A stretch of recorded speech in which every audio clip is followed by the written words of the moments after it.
You mentioned just a moment ago about voice changes affecting a small percentage of people after RFA.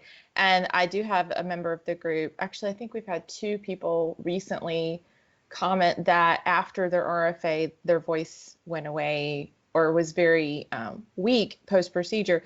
And if my understanding is correct, their voice was fine during the procedure. Okay. And then it went away after the procedure. And so she's asking, please ask about cold injections after procedure if voice is affected. It makes sense that you may have some temporary afterwards that's just transient. Imagine we're inducting heat into a tissue. The tissue directly related to the electrode is undergoing coagulation, but heat is being conducted out from the actual electrode itself. So you may not have initial kind of hoarseness or voice changes, but as that heat dissipates and the thyroid undergoing changes, that recurrent laryngeal nerve can be affected and kind of, it's not being injured, it's just being kind of undergoing a little bit of that heat dissipation.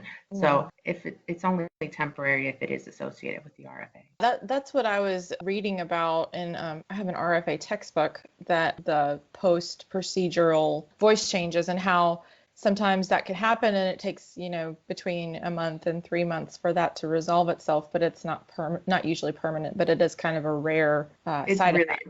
Less than 1%. Yeah, it's unfortunate, but, I think if my memory serves correctly, the patient is still happy that she was able to avoid having surgery. So, and I hope her voice will return soon, but that's so uncommon. If you know it's temporary, it kind of makes it a little bit better in your mind too. You're like, okay, give it a little time.